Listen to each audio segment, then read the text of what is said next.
Buenos días, profesor y compañeros. El día de hoy mi grupo y yo, conformado por Ayrton Cárdenas, Jessica Chávarri, Jeremías Marillo, Andrés Medina y quien les habla, Flor Merino, junto con Alexandra Palomino, Saraí Prado y Villanueva Joel. Hablaremos acerca de las fuerzas concurrentes. Para entrar en contexto, definiremos qué es una fuerza. A la acción de tirar o empujar cierto cuerpo se llama fuerza, la cual depende básicamente de la dirección en que actúa. Es por ello que se debe hablar de los componentes de fuerza para describir la eficacia de la fuerza en otras direcciones diferente a la fuerza misma. Si un cuerpo actúa con dos dimensiones, entonces se le denomina una fuerza componente Y y una fuerza componente X. Eh, Cuando dos o más fuerzas actúan en un mismo punto de un objeto, se decide que son fuerzas concurrentes. En efecto, el combinado, es decir, la suma de estas fuerzas, dará a conocer la fuerza resultante. Con respecto a las leyes de Newton, estas son consideradas las más importantes de la mecánica física, las cuales son tres. La primera es la ley de la inercia, la segunda viene a ser la relación entre fuerzas y aceleración, y por último, la ley de acción y reacción. Newton planteó que todos los movimientos se atienden a estas tres leyes principales. Ahora le doy pase a mi compañero Andrés Medina. Para los experimentos de dicho laboratorio hicimos unas fuerzas concurrentes. Las fuerzas concurrentes son aquellas que tienen un mismo punto de aplicación. Estas se visualizan en un sistema de fuerzas y generan fuerzas resultantes, dependiendo de los ángulos y la magnitud de estas fuerzas. Tenemos una situación inicial con dos objetos del mismo peso que van a generar una misma fuerza sobre un disco o un aro en este caso, pero en sentido contrario. Por lo tanto, dichas fuerzas se anulan y el sistema permanece en equilibrio. Pero, como visualizan, yo puedo mover el aro, pero ninguna tensiona de un lado a otro, sino que permanece el equilibrio. Ahora tenemos un tercer caso con dos objetos iguales y uno diferente de mayor peso. Volvemos a la situación inicial donde los dos objetos están tensionados, pero ahora tensionamos el tercer objeto y la fuerza ejercida por este va a romper el equilibrio. Como ven, el aro se viene hacia abajo. Ahora, con la ley de coseno vamos a calcular si existe un ángulo capaz de generar una fuerza resultante entre las dos fuerzas de igual magnitud para mantener el equilibrio. Pero al hacer el cálculo no existe un ángulo que sea capaz de igualar la fuerza resultante con la fuerza opuesta. Así que ahora tenemos un tercer caso con tres objetos de diferente peso a los tres y vamos a usar la misma ley de los cosenos para hallar un ángulo que puede generar una fuerza resultante que mantenga el equilibrio. En este caso sí se pudo hallar. Haciendo los cálculos se determinó que es de 96,69 grados. Al colocar la fuerza en dicha posición se mantendrá el equilibrio. Ahora, acomodamos el sistema en dicha posición y observamos que el equilibrio se mantiene. Hay un transportador para medir los ángulos. Los ángulos a los lados son ángulos exactamente iguales.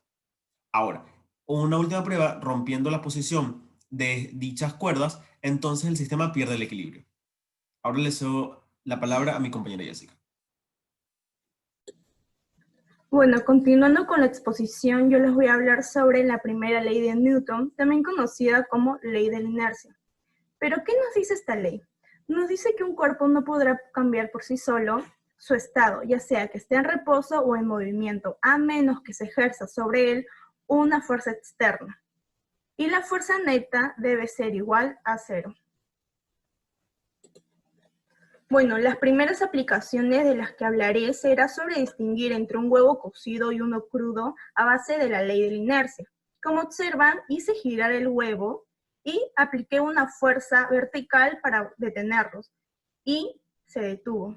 Bueno, ahora realicé el mismo procedimiento pero con el huevo crudo. Lo hice girar y apliqué la misma fuerza externa, pero no se detuvo. ¿Por qué? Bueno, la ley de la inercia nos dice que los cuerpos en movimiento, en este caso la clara y la yema que se encuentran en el interior del huevo, tienden a seguir con su movimiento, por lo que cuando se aplicó la fuerza lo hice sobre el cascarón, mas no en la clara y la yema. Estos seguirán girando, retomando su movimiento. Para la segunda aplicación, ejercí una ligera fuerza horizontal, pero esta fuerza es pequeña e instantánea, que ocasionará que el huevo no se mueva. La ley de la inercia nos dice que un cuerpo mantendrá su estado de reposo a menos que se ejerza una fuerza externa, y como la fuerza se aplicó, fue instantánea, a comparación de la masa del huevo. La velocidad no sufrió grandes variaciones.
que a toda fuerza de acción le corresponde una fuerza de reacción de igual magnitud, pero en sentido opuesto. En el experimento realizado, nosotros proporcionamos una fuerza al globo, por ende este se infló y la reacción vendría a ser el aire que sale por el sorbete, y a su vez este produce un movimiento en el cochecito. Así, por ejemplo, podríamos explicar la propulsión de los cohetes, batear una bola de béisbol, etc. Gracias. Continuando con la exposición, hablaré acerca de las fuerzas de contacto. Estas fuerzas se presentan en la interacción de dos o más cuerpos, donde el cuerpo que ejerce la fuerza está en contacto directo con el cuerpo sobre la que actúa dicha fuerza. Entre ellas tenemos a la fuerza normal, que es la que ejerce una superficie sobre un cuerpo apoyado sobre ella. Esta es de igual magnitud y dirección, pero de sentido contrario a la fuerza ejercida por el cuerpo sobre la superficie. Se halla multiplicando la masa por la gravedad. También tenemos a la fuerza de tensión, que es la fuerza que ejercen todas las cuerdas a los cuerpos que están sujetos a ellas. Estas cuerdas permiten transmitir las fuerzas de un cuerpo a otro y sigue la dirección del cable del mismo sentido de la fuerza que lo tensa al extremo contrario. También tenemos la fuerza elástica, que se ejerce en objetos como resortes y da un equilibrio en un sistema físico.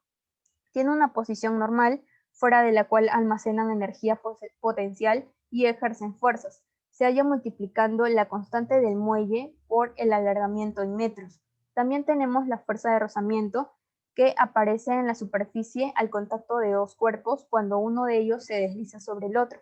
Esto se genera gracias a las imperfecciones y rugosidades que mayormente son microscópicas que existe en la superficie de los cuerpos, y al entrar en contacto, estas rugosidades se enganchan unas con otras, dificultando el movimiento. Se halla multiplicando la fuerza de rozamiento. La fuerza de rozamiento es igual a el coeficiente de rozamiento o de fricción por la fuerza normal. Por último, tenemos a la fuerza de empuje, que es un principio propuesto por Arquímedes, que nos afirma que todo cuerpo sumergido en un fluido experimenta un empuje vertical y hacia arriba igual al peso del fluido desalojado. Esto se halla multiplicando el volumen por la densidad por la gravedad. Ahora le voy a ceder el paso a mi compañero. Buenos días, profesor compañero. Hoy les voy a hablar sobre las fuerzas de campo. La fuerza de campo es cualquier magnitud física que presenta cierta variación sobre una región del espacio. El campo puede ser un ente no visible, pero sí medible y que no requiere de una interacción directa. Se divide en 5 fuerzas: la fuerza de gravedad, la fuerza eléctrica, la fuerza magnética, la fuerza de interacción fuerte y la fuerza de interacción débil. En la fuerza de gravedad se define por el efecto de la gravedad. Tenemos la sensación del peso. La fórmula va en que la fuerza de gravedad es igual a la masa del cuerpo y por la intensidad gravitatoria. La siguiente es la fuerza eléctrica, que es la que depende del valor de las cargas y de la distancia que las separan, mientras que su signo depende del signo de carga. En la fórmula tenemos la fuerza eléctrica de atracción o repulsión igual a la constante de proporcionalidad llamada constante de la ley de Coulomb por los valores de las dos cargas puntuales y dividido entre el valor de la distancia que las separa al cuadrado. En la fuerza magnética tenemos en que es la consecuencia de la fuerza electromagnética, una de las 4 fuerzas fundamentales de la naturaleza, y es causada por los movimientos de las cargas. En su fórmula tenemos en que es la fuerza de Newton igual a la carga de la partícula en Columbus por la velocidad de la partícula y con el campo magnético en teslas. En la siguiente fuerza tenemos a la fuerza de interacción fuerte. Consiste en que esta fuerza es la responsable de mantener unidos a los nucleones, protón y neutrón, que consisten en el núcleo atómico. La siguiente fuerza, y por último, la que voy a hablarles, es la fuerza de interacción débil. Esta se debe al intercambio de los bosones W y Z, que son muy masivos. El efecto muy familiar es el decaimiento beta de los neutrones en el núcleo atómico y la reactividad. La palabra débil deriva del hecho de que un campo de fuerzas es de 1013 veces menor que la interacción nuclear fuerte. Aún así, esta interacción es más fuerte que la gravitación a cortas distancias. En esta ocasión les hablaré sobre las aplicaciones. Fuerzas de contacto. Primer ejemplo, si junto con un amigo aplicamos una fuerza en la misma dirección y sentido, ambas se suman. En este caso, la resultante tiene la misma dirección y sentido que las fuerzas originales, y su módulo es igual a la suma de ellos. En el segundo ejemplo, imaginemos ahora que ambos realizamos una fuerza sobre la caja, en la misma dirección, pero con sentidos opuestos. El módulo se obtiene al restar los módulos de cada una de las fuerzas aplicadas. Fuerzas de campo. Fuerza de gravedad. Imaginemos que fuéramos astronautas y pudiéramos ir a la Luna. Al alejarnos de la Tierra, disminuiría la atracción gravitatoria con nuestro planeta, pero aumentaría la atracción con la Luna. Sin embargo, nos sentiríamos más livianos que en la Tierra, porque la fuerza de atracción gravitatoria depende de la cantidad de materia de los cuerpos. Al ser la Luna más pequeña que nuestro planeta, tiene sentido que esta fuerza en ella sea menor. Fuerza eléctrica. Los rayos son producidos por partículas positivas por la Tierra y negativas a partir de nubes de desarrollo vertical llamadas cumulonimbos. Cuando un cumulonimbo alcanza la zona de transición entre la troposfera y la estratosfera, las cargas positivas de la nube atraen a las cargas negativas, causando un relámpago o rayo. Fuerza magnética. Solo algunos tipos de metales tienen lo que se denomina fuerza magnética, que provoca atracción o repulsión entre materiales magnetizados, como por ejemplo el níquel, el cobalto, el hierro. Fuerza de interacción fuerte. Esta interacción es la responsable de mantener unidos a los nucleones, protones y neutrones, que coexisten en el núcleo atómico, lo que hace que permanezcan unidos entre sí. Fuerza de interacción débil. Esta fuerza causa un tipo de desintegración radiactiva o división del núcleo de un átomo, conocida como desintegración beta. Muchas gracias por su atención.